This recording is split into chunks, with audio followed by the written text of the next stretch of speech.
"Sign it or leave," my husband sneered, waving the settlement in the house I paid for.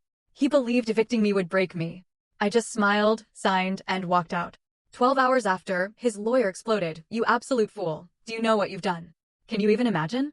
Your own husband, the man you married, looking you dead in the eye, waving divorce papers, and sneering, 'Sign these, or get out.' He actually thought he had me cornered, that I'd crumble. But oh, how wrong he was. I just smiled. I signed. And I walked away. You won't believe what happened next. Just 12 short hours later, his own lawyer was screaming at him, absolutely livid, demanding, 'You fool. Do you even know what you just did?' I can still see Stuart, perched in my custom leather executive chair, the one I bought with my hard-earned bonus 5 years ago, behind the mahogany desk that's been in my family for generations. He looked almost comically out of place, trying to project authority in a room that practically screamed my name, my success, my legacy. But trust me, there was nothing funny about the predatory glint in his eyes as he shoved that document across the polished wood towards me. It was barely 7 a.m.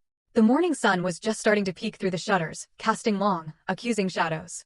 I'd just come back from my morning run, still in my leggings, expecting coffee. Instead, I walked into a trap. "You can't be serious, Stuart," I managed, my voice barely a whisper. I wasn't scared, not yet. I was just stunned, utterly floored by his sheer audacity. He actually smirked, leaning back, lacing his fingers behind his head. He was wearing the silk robe I bought him for Christmas, the one that cost more than my first car. "I am deadly serious, Meredith," he said, dripping with condescension. "Marriage is a partnership, 50-50ths. But since you've been so difficult about my business ventures lately, I think it's time we restructure." He slid a document across the desk. A post-nuptial agreement. It demanded title to my house, the one my grandmother left me, and a 50% controlling interest in my design firm. "It's only fair," he said, his eyes gleaming, "considering all the emotional support I've provided you." Emotional support? I nearly snorted. This man, who'd forgotten my birthday 3 years running, who called my successful career a cute little hobby, was talking about support? "And if I don't sign?" I asked, walking slowly towards the desk, my heart starting to thump. "Then I file for divorce," he purred, his smile turning predatory. "And I'll drag it out. Freeze your assets. Ruin your reputation. My lawyer, Lionel, says I have a very strong case for spousal support. I've become accustomed to a certain lifestyle, you see." He leaned forward. "But if you sign this, we stay married. We work it out. I just need security." Security? No, he wasn't asking for security. He was orchestrating a robbery. He wanted the deed to the estate my grandmother left me. He wanted the company I built from the ground up while he played golf. I looked down at the papers. Hastily drafted, probably by that busbench lawyer he played poker with. Transfer of deed, assignment of equity. The words swam before my eyes, but the intent was crystal clear. He thought he had me. He thought I was the same woman who'd nodded and smiled for 4 years, just to keep the peace. He thought I was afraid of losing him. I looked at him then, truly looked. The graying hair at his temples, once distinguished, now just looked tired. The softness around his jaw from too much scotch and too little work. And the raw cruelty in his eyes. "So, it's the house or the marriage?" I asked, picking up the heavy fountain pen from the desk set. "It's about fairness, Meredith," he corrected, his gaze fixed hungrily on the pen in my hand. "Sign it, and we go back to normal. Don't, and I'll make sure you lose everything anyway." I uncapped the pen. The gold nib glinted in the harsh morning light. My heart should have been racing. I should have been screaming, throwing things, calling the police. Instead, a strange, icy calm settled over me. It was the quiet calm of a surgeon before the first cut. "Okay, Stuart," I said softly, almost sweetly. "You win." His eyes widened. He hadn't expected it to be so easy. He practically salivated, leaning forward. "Good girl. You're making the right choice." I bent over the desk. I didn't hesitate. I signed my name, Meredith Blackwood, with a flourish, the ink dark and permanent. "There," I said, capping the pen and setting it down with a deliberate click. Stuart snatched the papers up, scanning the signature as if checking for a trick. Then a look of pure, unadulterated triumph washed over his face. "See? Was that so hard?" "No," I said. I reached into my pocket, pulling out my house keys. I dropped them onto the mahogany desk. They landed with a heavy thud. Then I reached for my left hand. I slid the platinum band off my finger, the ring I bought myself because his card was maxed out at the time, and placed it next to the keys. "What are you doing?" Stuart stammered, his brow furrowing in confusion. "You said sign or get out," I replied, my voice steady, betraying no emotion. I signed. "Now I'm getting out." "Wait, you don't have to leave right this second," he stammered, utterly bewildered by my lack of tears, my lack of despair. "We can have breakfast. Celebrate our new arrangement." Enjoy the house, Stuart, I said, turning on my heel. It's everything you ever wanted. I walked out of that office, past the hallway lined with photos of my ancestors, and right out the front door. I didn't pack a bag. I didn't look back. I just walked to my car, got in, and drove away. As I pulled out of the driveway, I glanced in the rearview mirror. Stuart was standing in the window, holding those papers against the glass, a triumphant grin plastered on his face, like a man who'd just won the lottery. He had no idea, absolutely no idea that he had just signed his own death warrant. The door to the hotel suite clicked shut behind me, and the silence that followed was heavy, almost suffocating. It wasn't the silence of peace. It was the silence of a life detonating in slow motion. I dropped my purse on the marble entryway table and walked into the living area. The Ritz-Carlton suite was pristine, immaculate. Beige tones, fresh orchids, a city skyline view that usually made me feel powerful. Today, it just felt cold. I sat on the edge of the velvet sofa and stared at my hands. They weren't shaking. Why weren't they shaking? I had just walked away from my home, my marriage, and, on paper, technically my entire fortune. I should be hysterical. I should be calling my mother, crying into the phone about how my husband had finally lost his mind. But the hysteria didn't come. Instead, a deep, hollow ache settled in my chest. It wasn't regret for the house or the money. I knew where those stood. It was a mourning for the time. For 4 years. I had given that man 4 years of my life. I had folded his laundry, listened to his endless pitches for business ideas that made no sense, hosted his dreadful family for holidays, and excused his rudeness to waiters. I had shrunk myself to make him feel big. I walked over to the minibar and poured a sparkling water. My reflection in the mirror looked tired. My eyes were puffy, and there were lines around my mouth that hadn't been there when I met Stuart. You did it, Meredith, I whispered to the empty room. You finally pulled the trigger. My phone buzzed on the coffee table. A notification from my smart home system. Motion detected. Living room.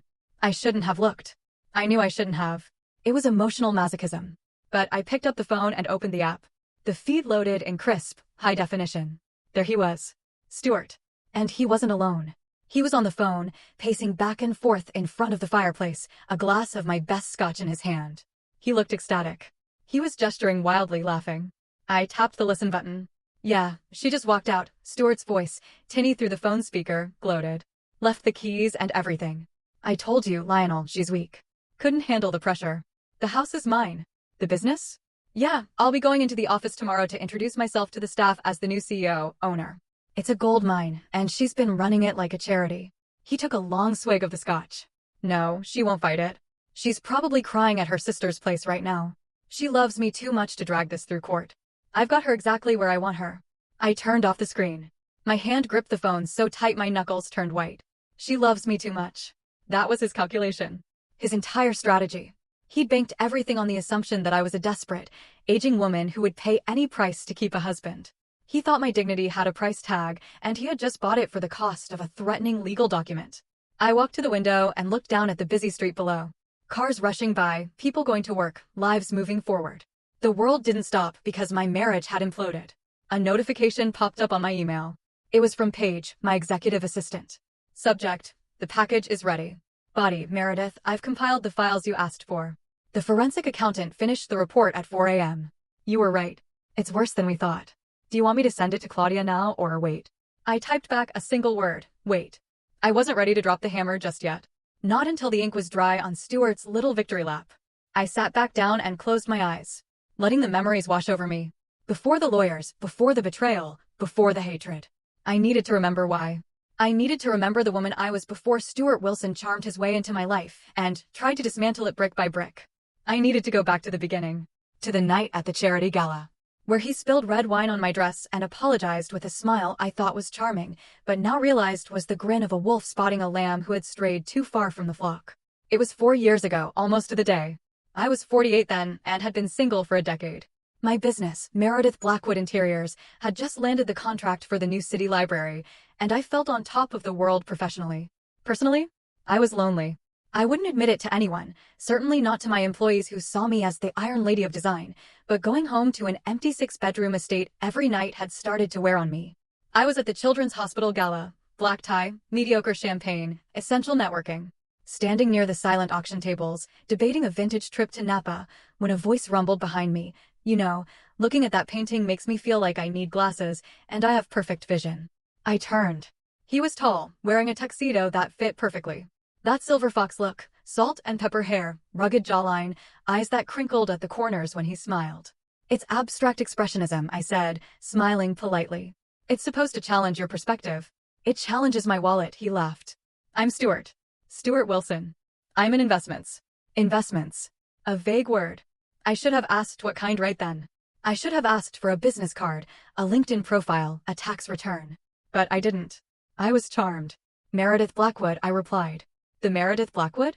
He raised an eyebrow. The one who turned the old grain silo into that incredible art gallery downtown? I'm a huge fan of your work. You have an eye for structure that is rare. He knew my work. He complimented my intelligence, not just my dress. That was the first hook. We spent the rest of the evening talking. He was attentive, funny, and seemingly wealthy.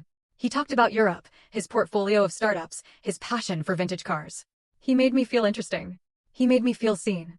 When the check came for our drinks at the hotel bar later, he patted his pockets with a look of mock horror. Oh God, I must have left my wallet in my other jacket. I changed so quickly for this event. Meredith, I am mortified. It's fine, I said, handing the bartender my black card. It's just drinks. No, it's not fine, he insisted, grabbing my hand. His skin was warm. I owe you dinner tomorrow night. The French place on 4th. Please, let me make it up to you. I agreed. Of course, I agreed. The next 3 months were a whirlwind. It's what psychologists call love bombing, but at the time, it just felt like a fairy tale. Flowers sent to my office every Monday. Weekend trips to the coast where he drove my convertible because his Jaguar was in the shop. Long texts at midnight telling me I was the most beautiful woman he'd ever met. He moved in by month 4. It made sense, he said. Why maintain 2 households when we were always together? He was between leases anyway, looking for the perfect penthouse. I want to take care of you, Meredith, he told me one night, sitting on my patio, drinking my wine. You've worked so hard. You deserve a partner who carries the load. Carries the load. The irony of that now is so sharp it could cut glass. I remember one specific afternoon, about 6 months into the relationship. We were discussing finances, or rather, I was trying to. I mentioned setting up a meeting with my financial advisor to discuss merging some accounts for household expenses. Stuart's face darkened, just for a second. A flash of irritation that vanished as quickly as it appeared. Baby, why do we need to involve lawyers and accountants? Doesn't that kill the romance? I trust you. Don't you trust me? I do have assets, Meredith, he said, his voice dropping to a hurt whisper. I have stocks, crypto, offshore holdings, but right now they're tied up in a liquidity event. Once that clears, I'm going to buy you a villa in Tuscany, I promise. Until then, can't we just be us? He made me feel cheap for asking. He made me feel like a gold digger for worrying about my own fortune. So, I stopped asking. I let him use the secondary credit card for groceries, which quickly turned into charges for designer suits and golf clubs. I let him redecorate his home office on my dime because he needed an environment conducive to high-level trading. I ignored the red flags because I wanted the fantasy to be real. I wanted to be the power couple he described. I didn't see that I was the power and he was just the couple. And then he introduced me to his family. That was when the fantasy began to crack, revealing the rot underneath. If Stuart was a leech, his mother Lorraine and his sister Darla were the swamp he crawled out of. I met them 2 weeks after our quick courthouse wedding. Stuart had insisted on a small ceremony. Just us, baby. I don't need a spectacle. Which I later realized was to prevent any of his creditors or ex-partners from finding him. But once the ring was on his finger, the family appeared like vultures, sensing a fresh kill. They arrived for a weekend visit that lasted a month. Lorraine was a woman in her 70s who wore too much leopard print and smoked slim cigarettes on my non-smoking lanai. Darla was in her 30s, divorced twice, with a perpetual sneer and a story about how the world had wronged her. So, this is the place, Darla said when she walked into the foyer, dropping her bags on my antique Persian rug. She didn't even say hello. She just spun around, assessing the square footage like a real estate appraiser. Must be nice to have old money. Some of us actually have to work. I work very hard, Darla, I said, forcing a smile. Right? Decorating, she scoffed. Picking out pillows. Stuart laughed. He actually laughed. Now, Darla, Meredith is very talented. She picked out this whole house, didn't she? They settled in, and the nightmare began. My house, my sanctuary, became a hostel. The refrigerator was raided nightly. My expensive face creams appeared in the guest bathroom, half empty. One evening, over dinner, a roast I had paid the caterer to prepare because Lorraine complained that my cooking was too healthy. The topic of money finally came up explicitly. Stuart tells me you're not helping Darla with her situation, Lorraine said, stabbing a potato with her fork. I put down my wine glass. I'm sorry. What situation? Her car. Stuart shot me a look across the table. I told you, honey. Her transmission blew. She can't get to her job interviews. Darla didn't have job interviews. Darla spent her days scrolling Facebook and complaining about her ex-husbands. I didn't know, I said. How much is the repair? Oh, it's totaled, Darla said through a mouthful of beef. I need a new one. Stuart said you guys were looking at getting a new SUV. I could just take the BMW. My BMW? My X5 that I used for client meetings? I am not giving away my car, I said, my voice rising. Stuart put a hand on my arm. A heavy, silencing grip. Honey, don't be selfish. We have 3 cars. You hardly drive the convertible in winter. Family helps family. That's what I love about you, your generosity. He did it right there at the table. He weaponized my own virtue against me.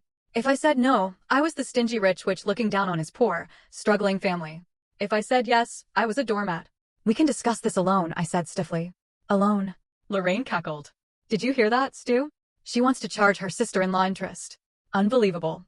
After all the emotional support we've given you. There was that phrase again. Emotional support. It was their currency, but the account was always empty. The breaking point of that visit came a week later. I came home early from the office to find Lorraine and Darla in my master bedroom. They had my jewelry box open. Darla was holding up my grandmother's emerald brooch against her chest in the mirror. What are you doing? I demanded, standing in the doorway, shaking. Darla jumped, but Lorraine didn't even flinch. Just looking, Meredith. Relax. You have so much stuff. You probably forgot you even had this. It would look lovely on Darla for her date tonight. Get out, I said, my voice trembling with fury. Get out of my room. When I told Stuart about it later, he sighed, as if I were the unreasonable toddler. They're just curious, babe. They've never seen nice things. You made them feel like thieves. Mom was crying in the guest room. They were going to take it, Stuart. You don't know that, he snapped. You're so paranoid about your precious things. People matter more than things, Meredith. Try to remember that. I ended up buying Darla a used Honda just to get them to leave. I told myself it was the price of peace. I wrote the check and Stuart kissed me, told me I was the best wife in the world. But as I watched them drive away, I felt a knot in my stomach. I realized they didn't look at me and see a family member. They looked at me and saw a host organism. And Stuart? He wasn't protecting me from the parasites. He was the one holding the door open for them. The liquidity events Stuart kept talking about never happened. 6 months turned into a year, then 2. Every time I brought up his contribution to the household expenses, there was a new excuse. The market was down, the regulators were holding up the merger, his partners were dragging their feet. I wanted to believe him. God, I wanted to believe him. Admitting he was a liar meant admitting I was a fool. And my pride was a heavy thing to carry. But the truth has a nasty habit of surfacing, usually in the form of a paper trail. It happened on a Tuesday. I was working from home because I had a cold. Stuart had left early, claiming he had a high-stakes negotiation in the city with a group of angel investors. He was wearing his best suit, the charcoal Armani I bought him for our anniversary. The mail arrived around noon. Usually, Stuart intercepted the mail. He was obsessive about it, rushing to the mailbox the moment the carrier arrived. He claimed he was waiting for sensitive contract documents, but today he wasn't there. I sorted through the pile. Junk mail, magazines, a bill for the pool maintenance. And then a thick envelope from American Express. It was addressed to Stuart, but it was the black card account, the one where I was the primary account holder, and he was an authorized user. I rarely checked the physical statements because I had autopay set up on my business account, and frankly, I was too busy running a multi-million-dollar company to micromanage his grocery spending. But the envelope felt heavy. Too heavy for groceries. I took a letter opener and slit the top. I pulled out the statement. It was 6 pages long. I sat down at the kitchen island, my tea forgotten. My eyes scanned the lines and my breath hitched in my throat. The Sapphire Club, Las Vegas, $1,200. Caesar's Palace Suite, $1,800. Rolex Boutique, $12,500. Delta Airlines First Class, 2 tickets, $3,400. The dates. The dates didn't match his stories. The Las Vegas charge was from a weekend when he said he was at a spiritual retreat in Sedona with no cell service. The Rolex charge was from 3 days ago, my birthday, when he had given me a card and said his gift was on back order. And the airline tickets, 2 tickets to Miami. For next weekend. I felt sick. Not the cold sick. A deep, visceral nausea. I went to my computer and logged into the banking portal. I dug deeper. I looked at the cash withdrawals, $500 here, $800 there, ATM fees at casinos, ATM fees at nightclubs. Then I looked at his business deposits. There were none. 0. In 2 years of marriage, Stuart Wilson had contributed exactly 0 to our joint account. I had been funding a playboy lifestyle for a man who claimed to be an empire builder. I heard the garage door open. Stuart was home early. I scrambled to shove the papers back into the envelope, but then I stopped. Asterisk, why was I hiding? I was the victim here. Asterisk, I left the statement spread out on the marble counter. Stuart walked in, loosening his tie. He looked flushed. Happy. Meredith. Great news. The meeting was a home run. They're talking about his 7-figure injection by next quarter. He stopped when he saw me. He saw the papers. He saw my face. What's that? He asked, his smile faltering slightly. This, I said, pointing to the line item for the Rolex, is your 7-figure injection. Who is it for, Stuart? Because it certainly isn't on my wrist. He froze for a split second. I saw the panic, but then the mask slid back into place. He sighed, a sound of immense disappointment. You opened my mail? That's a federal crime, Meredith. It's my account. I shouted, slamming my hand on the counter. I pay the bill. Who did you go to Vegas with? Who are you going to Miami with? He walked over to the fridge and grabbed a water, taking his sweet time. Gaslighting requires patience, and he was a master. The Rolex is an investment piece, Meredith. I bought it to flip it. You have to spend money to make money. And Vegas? That was a bachelor party for a potential client. I didn't tell you because I knew you'd get jealous and irrational, like you are right now. And the 2 tickets to Miami? I challenged, my voice shaking. My assistant, he said smoothly. I hired a virtual assistant to help with the logistics. She's meeting me there to handle the paperwork. You don't have a business. I screamed. You don't have clients. You have nothing, Stuart. You are nothing but a leech. His face went cold. He set the water down. Careful, Meredith. You sound like a shrew. Is this really how you talk to your husband, the man who loves you? I'm trying to build a future for us, and you're obsessing over pennies. $12,000 is not pennies. It is to people who think big, he sneered. Maybe that's your problem. You have a small mind. You're a decorator, not a visionary. He walked out of the kitchen, leaving me standing there with the evidence of his betrayal. He didn't apologize. He didn't beg. He made me feel like I was the crazy one for caring about theft. That night, he slept in the guest room. But I didn't sleep at all. I lay in bed, staring at the ceiling, realizing that the man in the other room wasn't just lazy or unsuccessful. He was dangerous. He believed his own lies. And I needed to know who was sitting in the other seat on that flight to Miami. I didn't cancel the Miami trip. Instead, I hired a private investigator named Mr. Vance. He was expensive, discreet, and terrifyingly efficient.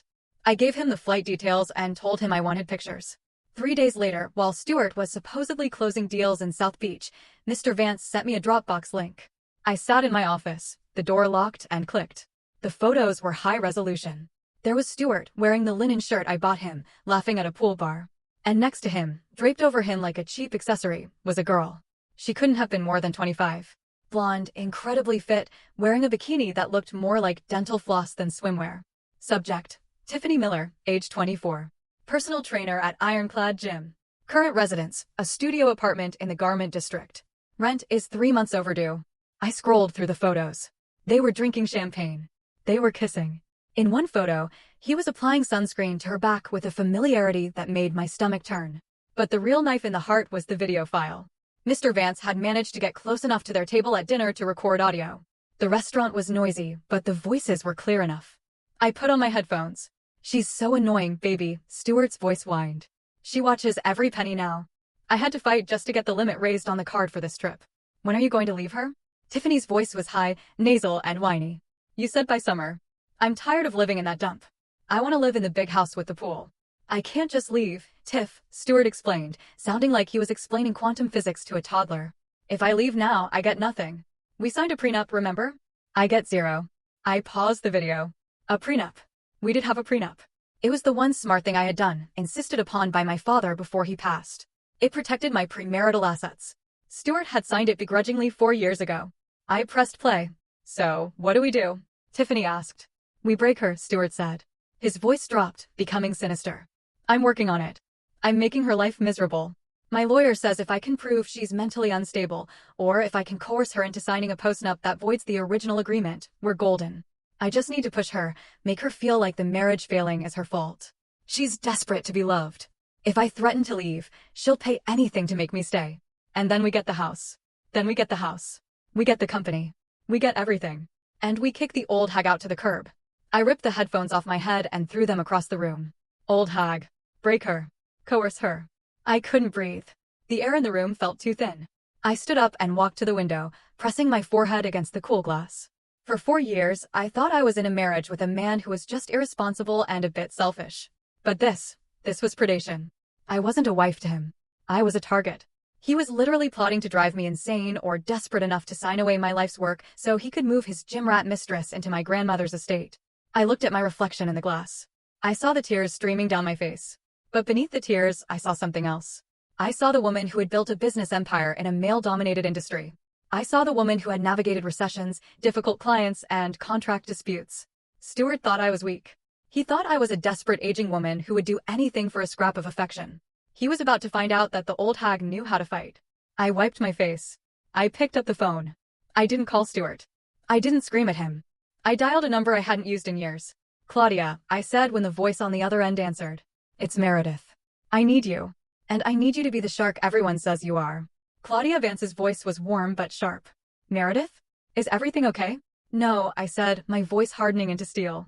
"My husband is trying to steal my estate. I want to destroy him legally, financially, and completely. When can we meet?" Claudia Vance was not just a divorce lawyer. She was a force of nature in a Chanel suit.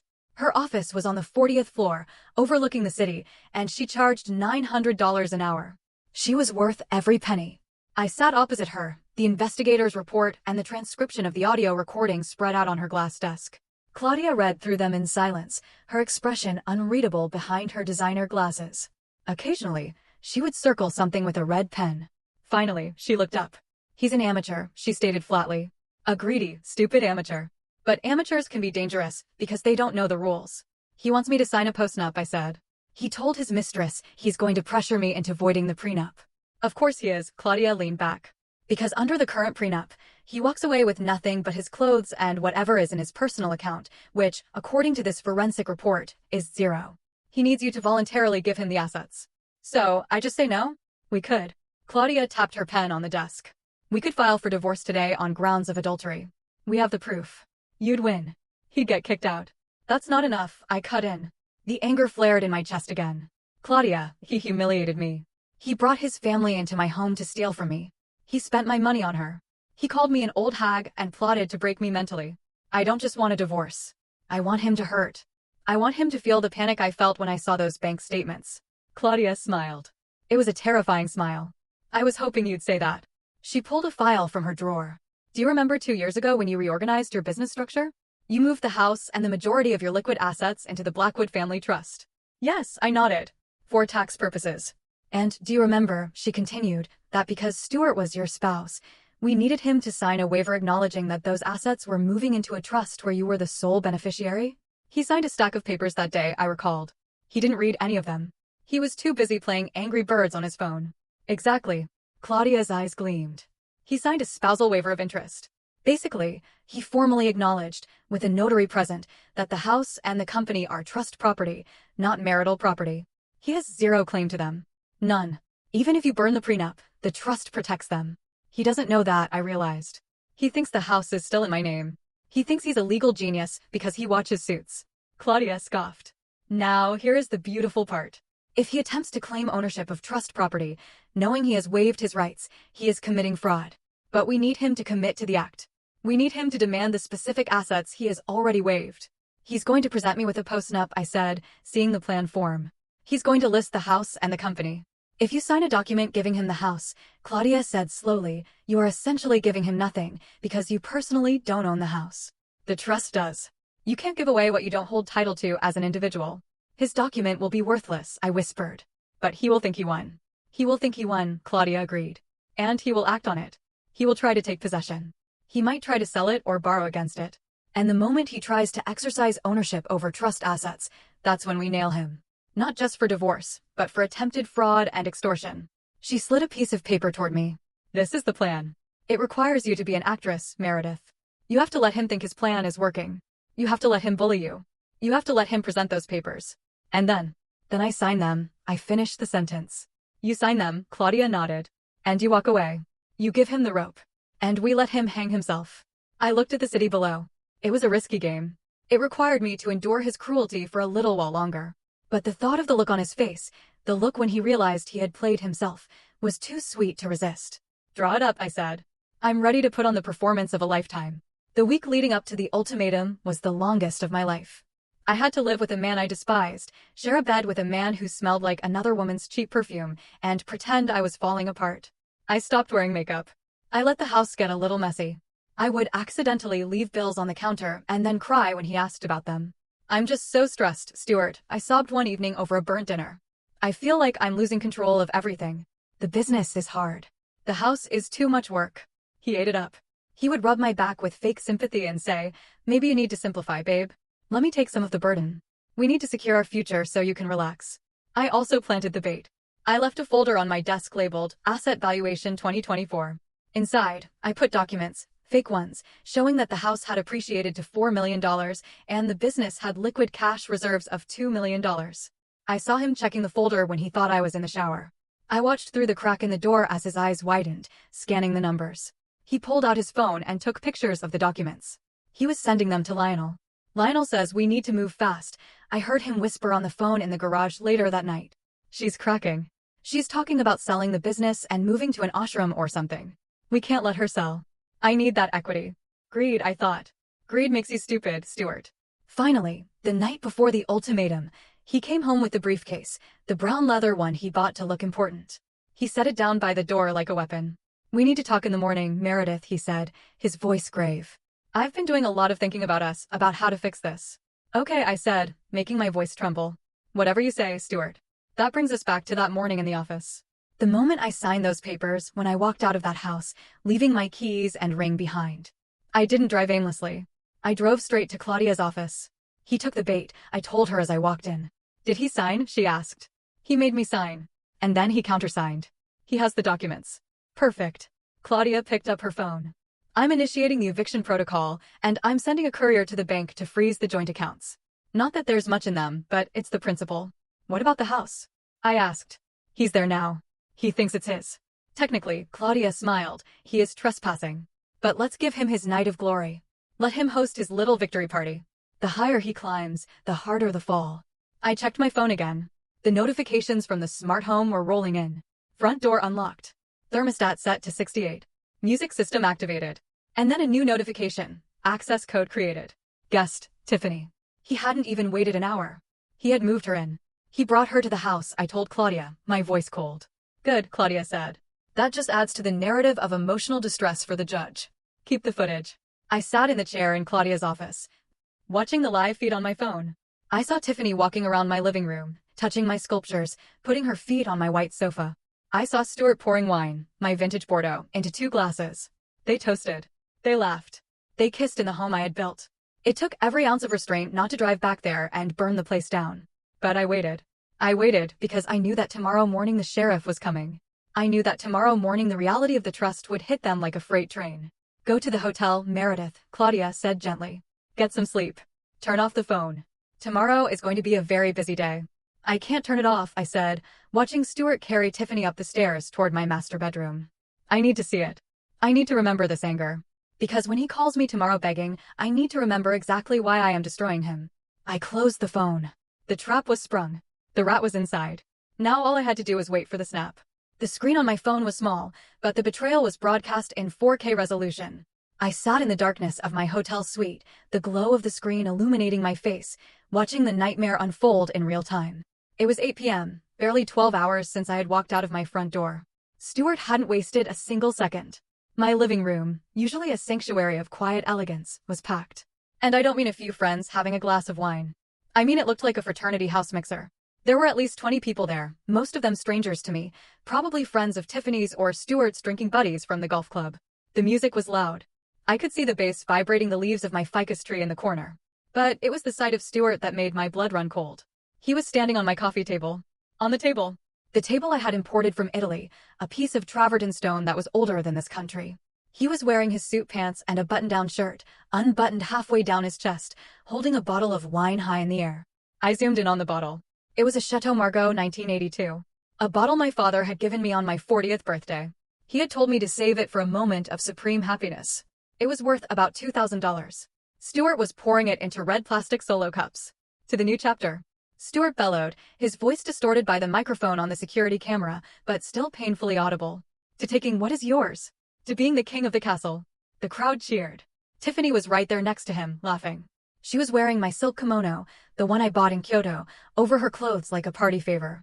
She looked drunk, stumbling slightly as she grabbed a cup of the precious wine and chugged it like it was cheap beer. He's destroying it, I whispered to the empty hotel room. He's literally consuming my life. Then Stuart pulled out his phone.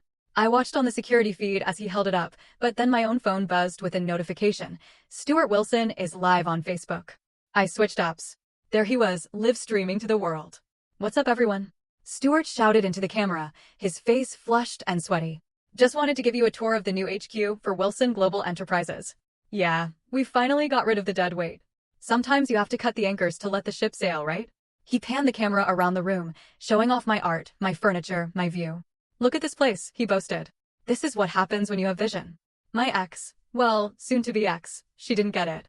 She wanted to play it safe. But me? I'm a risk taker. And look where it got me. He pulled Tiffany into the frame. She giggled and kissed his cheek. Say hi to the future, baby. Hi, she squealed. We're going to redo the kitchen, right, Stu? All this wood is so old-fashioned. Whatever you want, babe. Stuart promised. It's our house now. Comments were rolling in on the live stream. Most were from his sycophantic friends. Congrats, bro. Finally getting what you deserve. Leveling up.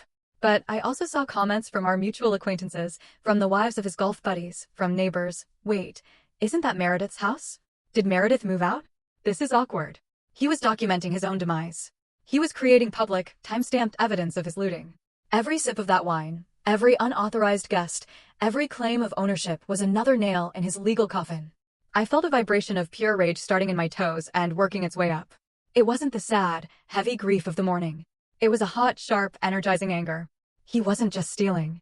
He was mocking. He was dancing on the grave of our marriage before the body was even cold. He climbed down from the table, nearly knocking over a Ming vase. All right, listen up, he shouted to the room. The pool is open.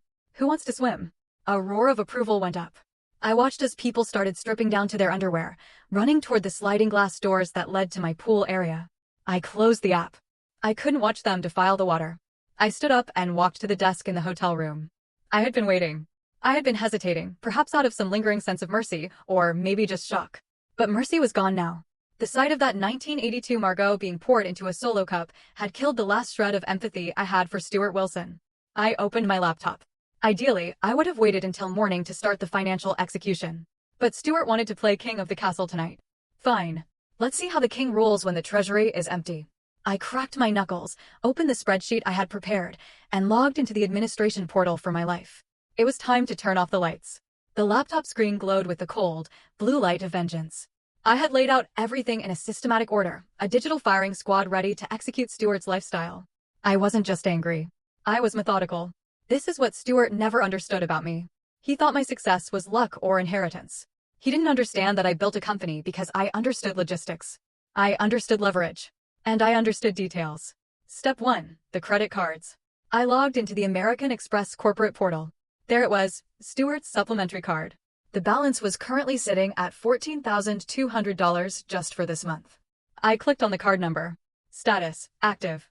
Action, suspend. Reason, lost/stolen. I didn't just want it declined. I wanted it flagged. The next time he tried to swipe it, I wanted the merchant to look at him like a criminal. I clicked confirm. Status, suspended. Next, the joint checking account. This was the account he used to pay his business expenses, which were really just lunches and golf fees. I transferred the entire balance, which was mostly my money anyway, into my personal savings account, leaving exactly $5, just enough to keep the account open so he could see the emptiness. Then came the services.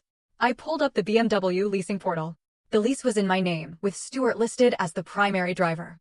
He had missed the last 2 payments, which I usually covered without telling him to avoid the late fees. Not today. I called the after-hours support line for the leasing company. I have platinum status with them, so a human answered immediately. This is Meredith Blackwood, I said, my voice calm. I'm looking at the lease for the X7. I'd like to report unauthorized possession. The vehicle is no longer in my custody and the driver is refusing to return it. I am terminating the lease effective immediately. Please initiate the repossession protocol. Certainly, Miss Blackwood.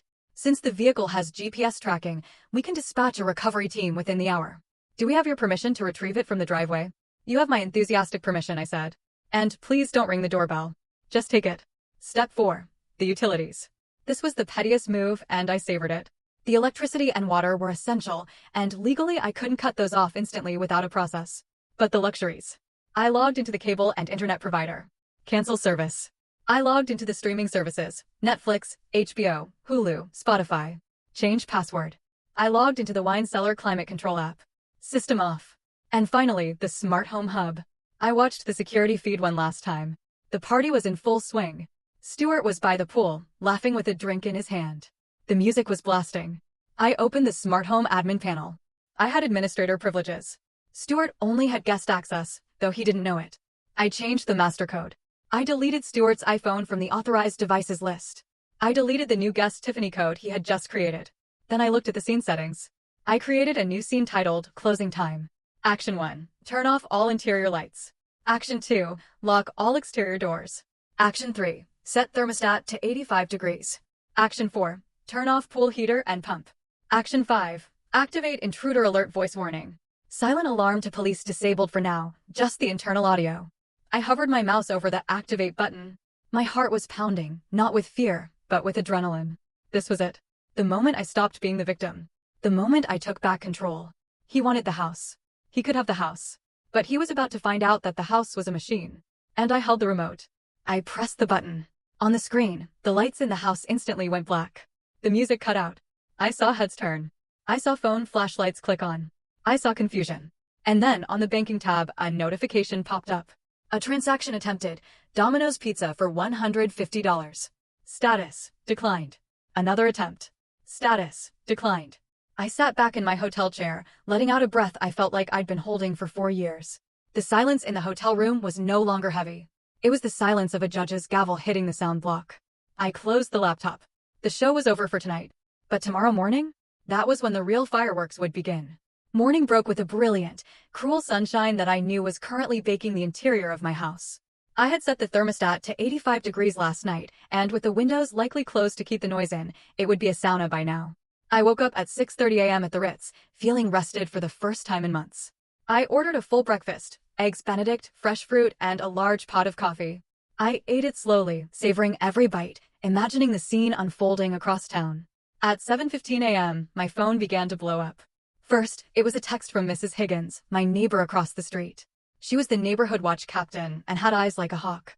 Mrs. Higgins, Meredith, dear, are you okay? A tow truck just took the BMW out of the driveway. It looked very official. Also, there are trash cans knocked over everywhere. I smiled and texted back, I'm fine, Martha. Just doing some spring cleaning. Keep watching. Then the calls from Stuart started. 7:20 a.m., missed call. 7:22 a.m., missed call. 7:25 a.m., missed call. I let them go to voicemail. I wanted him to marinate in his confusion. At 7:30, a text from Stuart came through. Text, internet is down. Power is acting weird. AC is broken. Need the password for the router. Also, where's the car? Did you take it for a service? He still didn't get it. He still thought these were accidents. He thought I was just at my sister's cooling off. He couldn't conceive of a world where I would actually strike back. I imagined him standing in the kitchen, hungover, a headache splitting his skull. He would be reaching for the coffee maker, my Jura Z10, that cost $4,000. He would press the button for a double espresso to cure his hangover, but he wouldn't get coffee because I had locked the machine through the app. The screen would just say, user not authorized.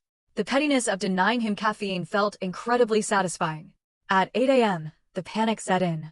He tried to order breakfast. I got the notification from Uber Eats on my iPad, which was still logged into the family account. Order failed. Payment method declined. He tried to switch to the backup card. Order failed. Payment method declined. Then a voicemail. I played it on speaker while I finished my tea. Meredith, pick up the phone. Stuart's voice was ragged. Panic edging into anger. The cards aren't working. The car's gone. Tiffany needs to get to work and she can't call an Uber. What did you do? This isn't funny. You can't just cut me off. I have rights. I'm your husband. Not for long, I whispered. I decided to answer the next text just to twist the knife. Stuart, call me now. This is financial abuse. Meredith. My reply, I'm sorry. Who is this? I don't have a husband. I signed the papers, remember? I'm just a stranger and strangers don't pay for your lifestyle. I could practically feel his rage through the network. At 8:30 a.m., the doorbell camera alerted me. It wasn't the police. It wasn't a repairman. It was a courier service. Stuart opened the door. He looked terrible. He was wearing wrinkled boxers and a t-shirt. His hair was a mess. Behind him, the living room was a disaster zone. Red cups everywhere, stains on the rug, Tiffany sleeping on the couch wrapped in a sheet. The courier handed him a large envelope. Sir? For Stuart Wilson, the courier asked. Yeah, that's me, Stuart grunted, snatching the envelope. He probably thought it was the finalized divorce papers from his lawyer, or maybe a check he was expecting. He tore it open right there on the porch. I zoomed in. It wasn't a check. It was the formal notice from the Blackwood Family Trust, and clipped to the front was a letter from Claudia Vance, printed on heavy, terrifyingly official letterhead. Stuart read the first line. I saw his shoulders stiffen. He read the second line. His mouth dropped open. He looked up at the camera. He knew I was watching. He looked right into the lens, his face pale, his eyes wide with a dawning horror. He didn't scream. He didn't rage. He just looked small. He turned around and ran back into the house, tripping over the threshold, shouting for Tiffany to wake up. The realization had landed. The hangover was about to get a lot worse. Because in about 10 minutes, his phone was going to ring, and it was going to be the one person he thought was on his side. The call came at 8:45 a.m. I wasn't privy to it directly, but Claudia recounted it to me later with gleeful precision.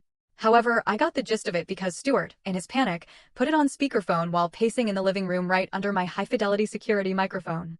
His lawyer, Lionel, was on the other end. Lionel, the man who advertised on daytime TV between soap operas.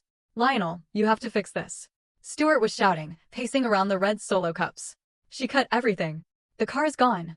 And I just got this letter from her lawyer saying I'm trespassing. Trespassing in my own house. There was a pause. Then Lionel's voice erupted from the phone so loud it distorted the speaker. You idiot. You absolute colossal moron. Stuart stopped pacing. What? Why are you yelling at me? You said we had her cornered. I just got the discovery file from her lawyer, you imbecile. Lionel screamed. Do you have any idea what you just let her do? Do you know what you signed yesterday? I signed the postnup. The one you wrote. Stuart stammered, looking at Tiffany, who was now sitting up, looking terrified. It gives me the house. It gives you nothing. Lionel roared. The house isn't hers, Stuart. The house belongs to the Blackwood Family Trust. The company belongs to the trust. She doesn't own them individually, so she can't sign them over to you. I don't understand, Stuart mumbled, sinking onto the sofa. What does that mean? It means you forced her to sign a document transferring ownership of an asset you already waived rights to 2 years ago. Lionel was hyperventilating. Her lawyer sent me the waiver you signed. You acknowledge the trust, and now, by forcing her to sign this transfer under threat of divorce, you have officially committed documentary fraud.